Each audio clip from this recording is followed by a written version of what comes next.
Bonjour, mon nom est Chloé Davout, Associate Partner chez MAD. Je vais vous parler aujourd'hui talent et évolution des modèles de compétences.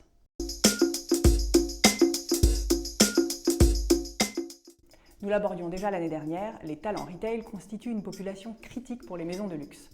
Très convoités par les entreprises qui continuent de connaître une forte croissance, ils sont tout aussi importants pour les maisons qui sont désormais confrontées à un ralentissement. Dans un cas comme dans l'autre, les acteurs du luxe multiplient les initiatives à impact pour recruter, développer et fidéliser les meilleurs talents retail. Trois grandes questions se posent. Comment recruter les meilleurs profils ? Comment faire monter en compétences les recrues de ces dernières années? Et comment retenir les meilleurs profils et les faire évoluer?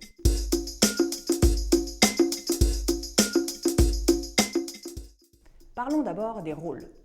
Les responsabilités des vendeurs et des managers au sein des boutiques ont été redéfinies ces dernières années. En cause, la transition vers l'omnicanal, bien sûr, la montée en puissance du clienteling, mais aussi l'importance grandissante donnée à l'expérience client que les maisons veulent non seulement exceptionnelle, mais singulière. Au sein des organigrammes retail, de nouveaux rôles sont apparus. On voit désormais en boutique des grands vendeurs, et plus seulement dans la joaillerie, mais aussi des équipes accueil et expérience client, des spécialistes du clienteling ou encore de l'après-vente. Les équipes back-of-house ne sont pas en reste, avec la généralisation des rôles d'Operations Manager et le recrutement d'artisans qui effectuent désormais en magasin des tâches de réparation qui étaient jusque-là délocalisées. Avec ce renforcement des équipes SAV en magasin, les maisons poursuivent un triple objectif. Mettre en avant leur savoir-faire, améliorer les délais et donc l'expérience client. Être plus responsable, enfin, en évitant les flux de produits vers les centres de réparation. Il est nécessaire pour les maisons qui ne l'ont pas encore fait de clarifier anciens et nouveaux rôles afin qu'ils reflètent au mieux les responsabilités qu'ils recouvrent.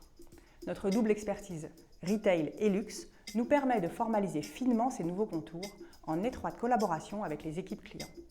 Mettre à jour les rôles existants en boutique, c'est souvent buter sur la diversité des titres utilisés d'une maison à l'autre ou même d'un marché à l'autre au sein d'une même maison. C'est ce que nous travaillons avec nos clients. Trouver le bon titre, des titres qui fassent sens par rapport au contenu des rôles, soient en ligne avec les standards de marché, tout en étant engageants pour les équipes retail.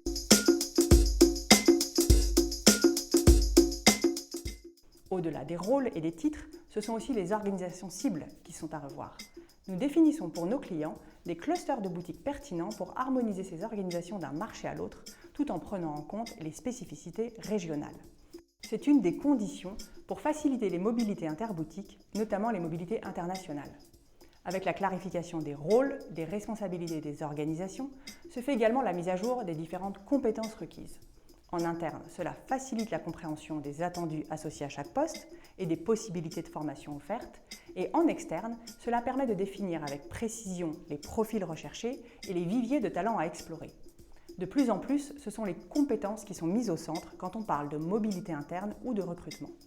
L'IA prend une place grandissante sur ces sujets et aide de plus en plus d'acteurs, maisons ou groupes, à établir des mises en relation entre postes ouverts et candidats sur la base des compétences requises.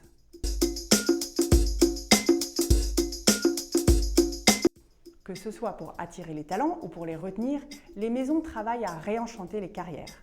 Elles repensent notamment la mobilité entre boutiques et sièges pour renforcer la collaboration à travers l'organisation. Elles revoient également leurs outils de développement, elles renforcent leurs programmes au regard des nouveaux enjeux retail et travaillent notamment à développer le sens business, la vision stratégique et le leadership, mais il reste beaucoup à faire sur les sujets de RSE, car si les clients sont de plus en plus exigeants sur ces sujets, les équipes retail sont encore très peu outillées pour répondre à ces attentes. La remise à plat des rôles et parcours de carrière est un préalable si l'on souhaite mener des évaluations de compétences et dessiner en conséquence des parcours individualisés de formation et de mobilité.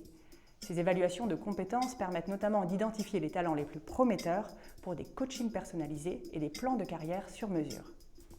On constate que les initiatives concernant les talents sont désormais ancrées dans la marque employeur et les valeurs de la maison.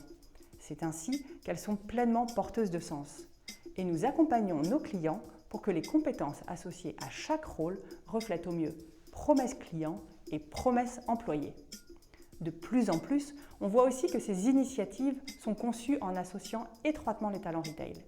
Cette approche collaborative que l'on promeut activement chez MAD permet non seulement d'avoir des résultats pragmatiques et pertinents, mais elle garantit aussi engagement et satisfaction des équipes.